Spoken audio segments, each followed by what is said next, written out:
Hello बच्चों, स्वागत है आपका इस नई वीडियो में। इस वीडियो में हम पढ़ेंगे वैद्युत धारा के बारे में। और ये बात ध्यान दीजिएगा कि वैद्युत धारा जो आपकी यूनिट है और इसके अंदर जो चैप्टर है, 2 चैप्टर आएंगे और दोनों चैप्टरों को बहुत ध्यान से पढ़ना है, क्योंकि इस चैप्टर से आपके एग्ज़ाम बेस में बहुत सारे क्वेश्चन पूछे जाते हैं और ज़्यादातर क्या आते हैं, इसके न्यूमेरिकल आते हैं। तो संपूर्ण ध्यान हमें न्यूमेरिकल में देना है और साथ साथ इनके डेरिवेशन में करते चलेंगे। तो चलिए तैयार हुइए, पढ़ते हैं। सबसे पहले हम लोग पढ़ते हैं कि हम लोग ने फर्स्ट चैप्टर में क्या पढ़ा था, अर्थात पहली यूनिट में। यूनिट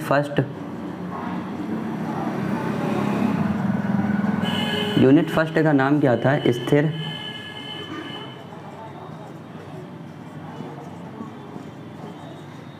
वैद्युतिकी।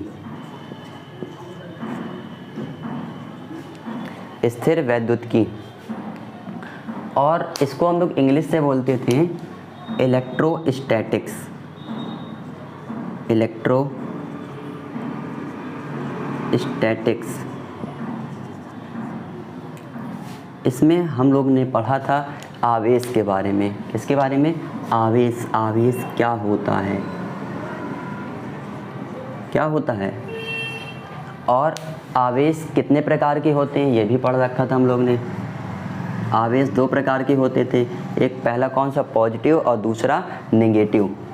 पॉजिटिव को प्लस लगाकर और नेगेटिव को माइनस लगाकर। जबकि हम लोग क्या करते थे कि आगे प्लस का साइन नहीं लगाया जाता, पहले से होता है, इस वजह से नहीं लगाते थे। और हम लोग ने ये भी पढ़ा था कि कोई भी आवेश है तो वो क्या कर सकता है, वैद्युत क्षेत्र अपने चारों ओर वैद्युत क्षेत्र उत्पन्न कर सकता है। तो हम लोग ने वैद्युत क्षेत्र के बारे में भी पढ़ा था, वैद्युत क्षेत्र के बारे में। और एक समान वैद्युत क्षेत्र भी पढ़ा था। एक समान वैद्युत क्षेत्र कैसे होता है? सीधी लाइन यूँ, ये एक समान वैद्युत क्षेत्र को दर्शाती हैं। और हमने ये भी पढ़ा था कि इन वैद्युत क्षेत्र के कारण इन आवेशों पर एक बल लगता है। तो कौन कौन से, अगर यहाँ पर कौन सा आवेश है, यदि यहाँ पर धन आवेश है तो धन आवेश पर वैद्युत क्षेत्र की दिशा में बल लगता है। धन आवेश में वैद्युत क्षेत्र की दिशा में बल लगता है। लेकिन ऋण आवेश में अगर माइनस का आवेश है तो यहाँ पर एक ई की विपरीत दिशा में लगेगा, वैद्युत क्षेत्र की विपरीत दिशा में एक बल कार्य करता है, ये भी पढ़ा था। और बल का मतलब क्या होता है, यदि हम किसी भी वस्तु पर बल लगाते हैं तो उसकी 2 शर्तें हैं, या तो हमने बल को लगा दिया या तो वो चले या ना चले। यदि मानो ये कोई ऑब्जेक्ट है 5 किलो का, अब इसमें तुमने आराम से बल लगाया और बल लगा करके इसको कुछ दूर विस्थापित कर दिया। क्या कर दिया? कुछ दूर विस्थापित कर देते हैं, तो ये क्या हो जाएगी, गतिमान अवस्था में आ जाएगी। एक ये भी केस हो सकता है कि इसके जगह, इस 5 किलोग्राम की जगह हम 50 किलो का ले लें।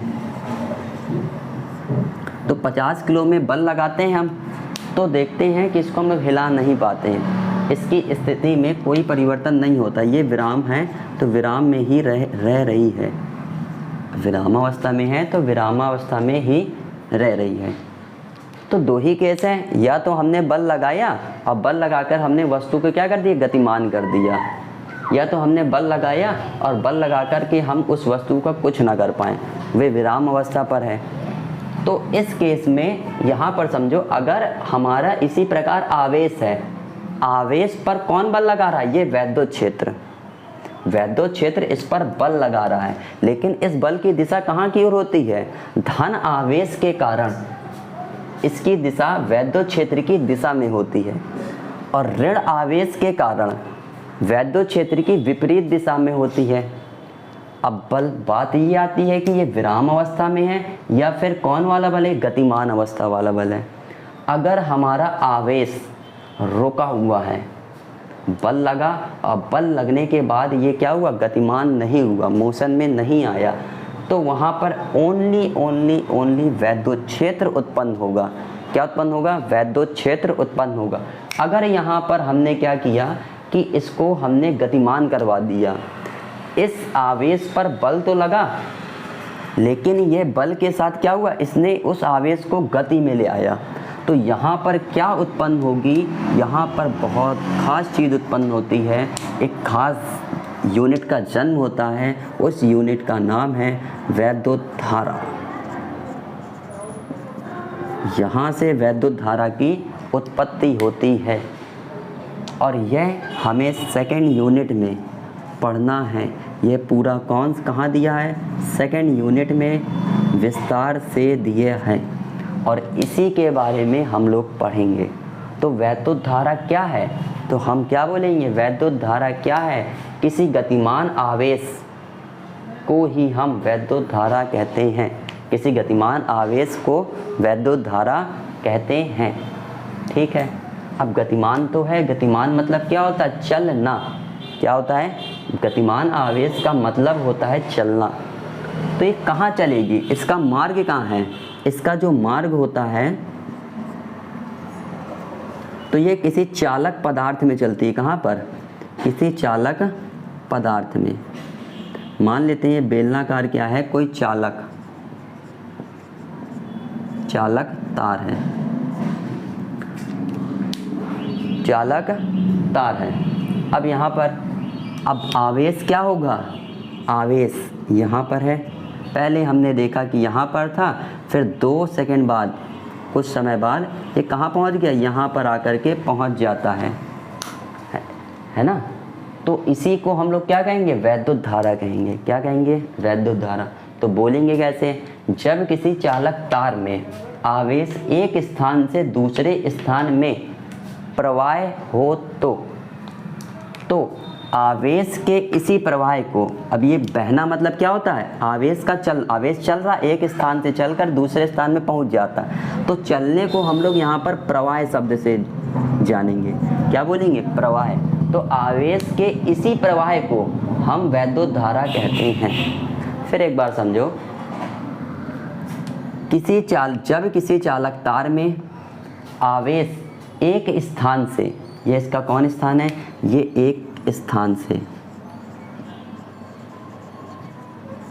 एक स्थान से दूसरे स्थान,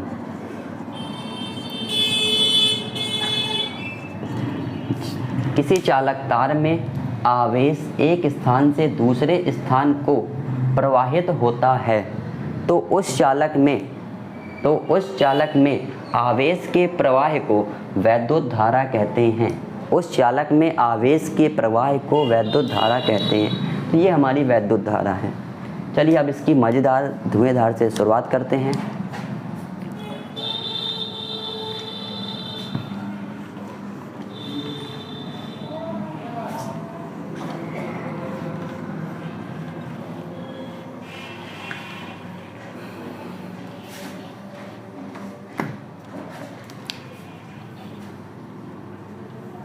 तो वैद्युत धारा यूनिट आपकी कौन सी है?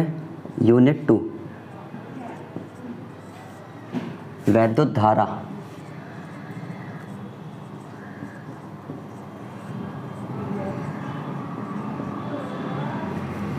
चैप्टर, इसके अंदर 2 चैप्टर हैं। फर्स्ट चैप्टर है वैद्युत चालन है और जिसका सेकंड चैप्टर है तो वो है किरचॉफ का नियम। 2 चैप्टर पढ़ने हैं। तो हम इस यूनिट का पहला चैप्टर पढ़ रहे हैं जिसका नाम क्या है? वैद्युत चालन।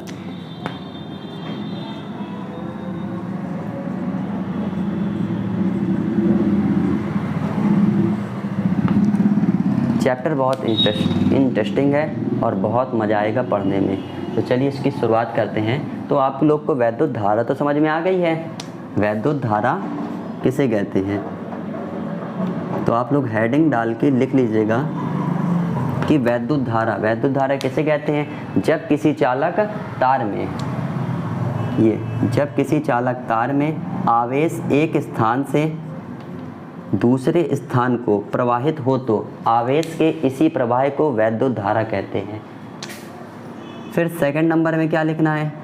सेकंड नंबर में वैद्युत धारा को प्रदर्शित I से करते हैं। किससे करते हैं? वैद्युत धारा को I से प्रदर्शित किया जाता है। और I बराबर हम लोग पढ़ चुके हैं कि Q/T होता है। क्या होता है? I बराबर Q/T। क्लास 10th में पढ़ा था कि I बराबर Q/T, जहाँ पर Q क्या है? Q है प्रवाहित आवेश। हमेशा आवेश तो है ही, साथ में आवेश को क्या करवाना? प्रवाह करवाना है। तो आवेश के आगे हमें क्या लगाना है? प्रवाहित शब्द जरूर लगाना है। प्रवाहित आवेश। और टी क्या है? लगा समय। टी क्या है? लगा समय। अगर इसके मात्रक के बारे में बात करें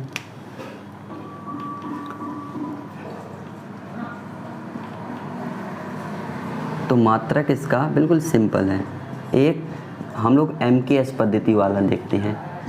क्यू का मात्रक क्या होता है? क्यू का मात्रक कूलाम। आप लोग पहले पढ़ा होगा। क्यू का मात्रक क्या होता है? कूलाम। समय का मात्रक क्या होता है? सेकंड। ये कौन से पद्धति का मात्रक है? MKS पद्धति का मात्रक। एक होता है एम्पियर होता है। एम्पियर ये SI सिस्टम का मात्रक है। इसकी विमा के बारे में बात करें तो विमा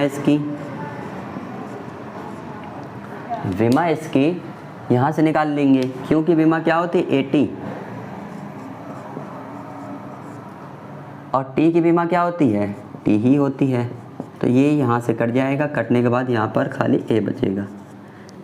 और ये कौन है? जो वैद्युत धारा है, ये कैसी राशि है? वैद्युत धारा एक मूल राशि है। कौन सी राशि है? मूल राशि।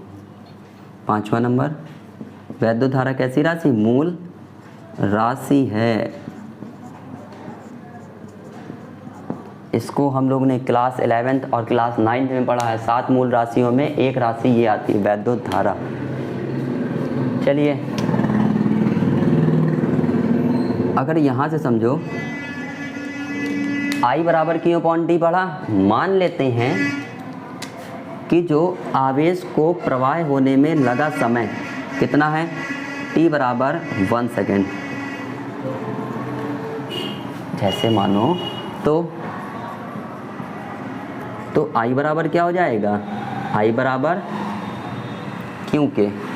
किसको हो जाएगा? I बराबर Q।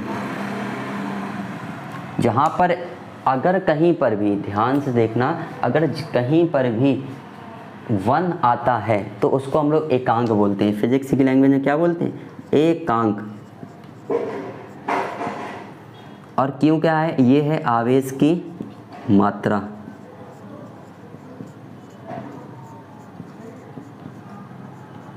सर जी आपने प्रवाहित तो लगाया या नहीं? प्रवाहित आवेश की मात्रा। किसकी मात्रा है? प्रवाहित आवेश की मात्रा है। तो चलिए इसकी डिफिनीशन कैसे बोलेंगे? हम बोलेंगे यदि किसी चालक तार में, हमने ये कौन सा तार लिया था? चालक तार लिया था। यदि किसी चालक तार में एकांक समय पर प्रवाहित आवेश की मात्रा को क्या कहेंगे? वैद्युत धारा कहते हैं। फिर से समझो, मान लो कि ये कोई चालक तार है। कौन है? चालक तार। इस चालक तार में एकांक समय में 1 सेकंड में प्रवाहित आवेश की मात्रा, मान लेते हैं जितने आवेश यहाँ से यहाँ की ओर निकल जाते हैं तो उन्हीं की मात्रा को हम लोग क्या बोलेंगे? वैद्युत धारा कहेंगे। तो बोलना क्या है कि किसी चालक तार में एकांक समय में प्रवाहित आवेश की मात्रा को उस चालक तार में बहने वाली धारा कहते हैं, बहने वाली वैद्युत धारा कहते हैं। एकांक किसी चालक तार में एकांक समय में प्रवाहित आवेश की मात्रा को उस चालक तार में बहने वाली धारा कहते हैं, वैद्युत धारा कहते हैं। समझ गए? फिर इसके बाद अब ये हो गया।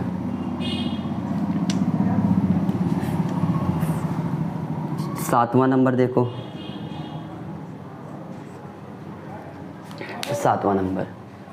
अब वैद्युत धारा कौन सी है? वैद्युत धारा की दिशा कहाँ की ओर होती है?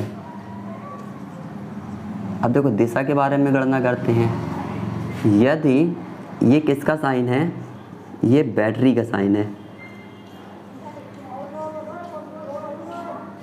और यहाँ पर क्या लगा हुआ? मान लो एक बल्ब लगा दिया है। तो बैटरी में हमेशा ये जो बड़ा वाला टर्मिनल है इसको हम लोग टर्मिनल बोलते हैं, बड़े वाले को प्लस और छोटे वाले को माइनस। तो बैटरी में जो धारा बहती है तो प्लस टर्मिनल से माइनस टर्मिनल की ओर बहती है। कहाँ से कहाँ की ओर? जो वैद्युत धारा की जो दिशा होती है बहने की, वह प्लस टर्मिनल से यूँ जाएगी, यहाँ से, फिर यहाँ से।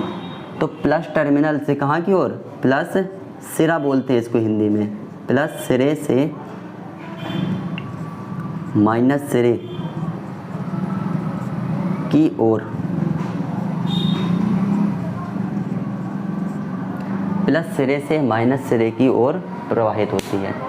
ठीक, फिर इसके बाद अगर यहाँ पर क्या है, एक चीज़ और होता है, जैसे मान लो ये इलेक्ट्रॉन है, यहाँ पर इलेक्ट्रॉन के चलने की कौन सी ये दिशा है, इलेक्ट्रॉन हमारे इस दिशा में चल रहा है, तो जो वैद्युत धारा हमेशा बहेगी तो इलेक्ट्रॉन के चलने के विपरीत दिशा में बहती है।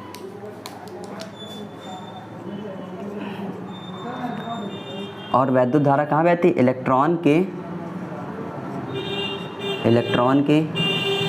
की विपरीत दिशा में प्रवाहित होती है।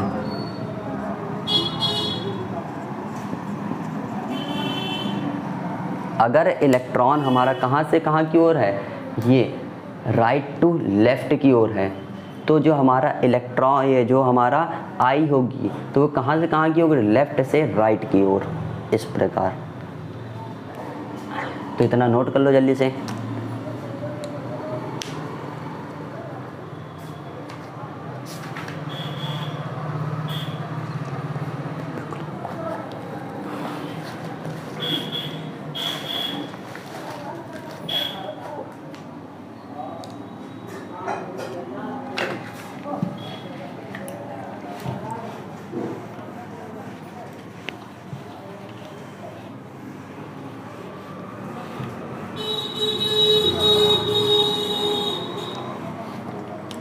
जल्दी से क्वेश्चन नोट करो।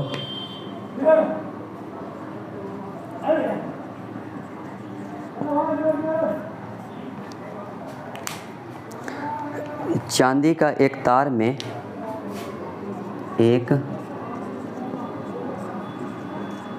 चांदी के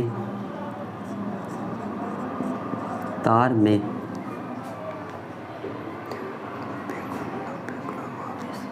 90 कूलाम आवेश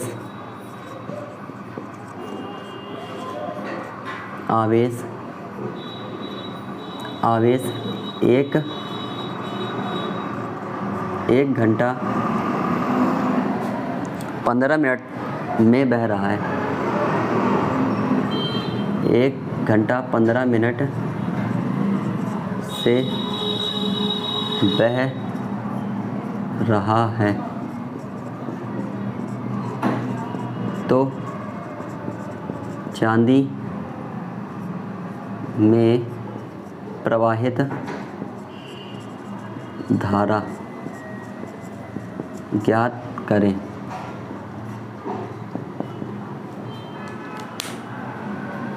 अब इसमें क्या कहा जा रहा है कि एक चांदी का तार में 90 कूलाम का आवेश 1 घंटा 15 मिनट से बह रहा है, तो चांदी में प्रवाहित धारा ज्ञात करें। तो हमें मान किसका दिया जा रहा है? हमें मान दिया जा रहा है इसमें कूलाम का। तो सबसे पहले लिखते क्या हैं,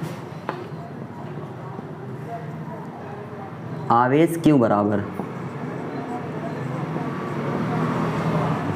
कितना कह रहा है? 90 कूलाम।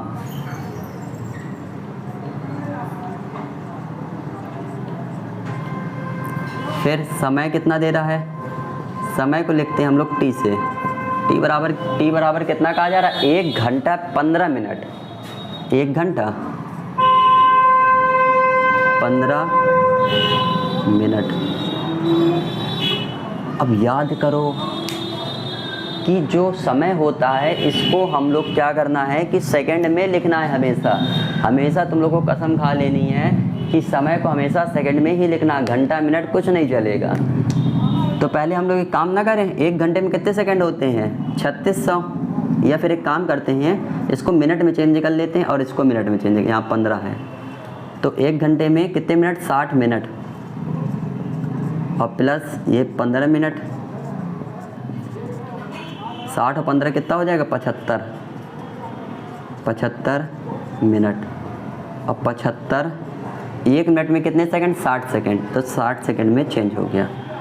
अब हमें निकालना क्या है प्रवाहित धारा, तो लिख देंगे प्रवाहित धारा I बराबर, प्रवाहित धारा I बराबर क्या होगा, I बराबर अभी पढ़ा हम लोग ने Q अपॉन T। बताओ Q का मान 90, T का मान 75 गुणे 60, 0 से 0 कैंसिल, 3 त्रिकाई 9, 3 दूनी 6, फिर ये कट जाएगा 3 एक कम 3, फिर 25 3 75, तो ऊपर बचा 1 और 25 दूना 50। अब इनका भाग देंगे, भाग न जाएगा तो 0 दशमलव लगाया, 1 0 बढ़ा, फिर ही भाग न जाएगा तो फिर 1 0 लगा के फिर 1 0 यहाँ लगाया, अब 2 बार भी चला जाएगा और इसका मात्रक एम्पियर।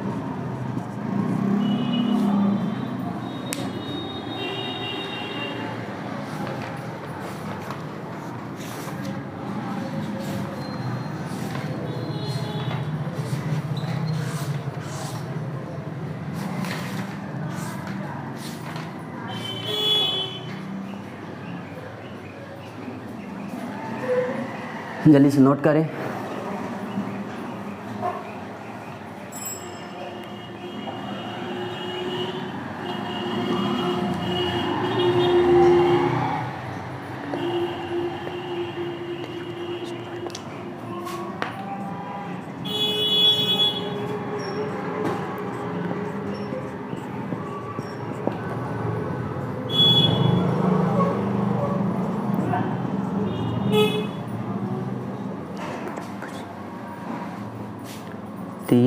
कूलम का आवेश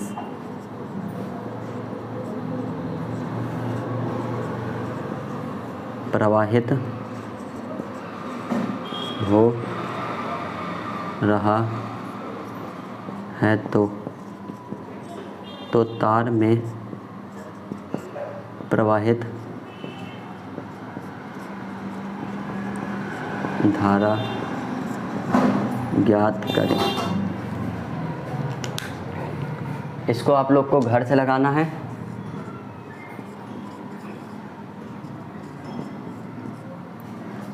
और आंसर कमेंट करके बताइएगा और चैनल को सब्सक्राइब करिएगा, लाइक करिएगा। चलिए बाय बाय, ख्याल रखिएगा अपना।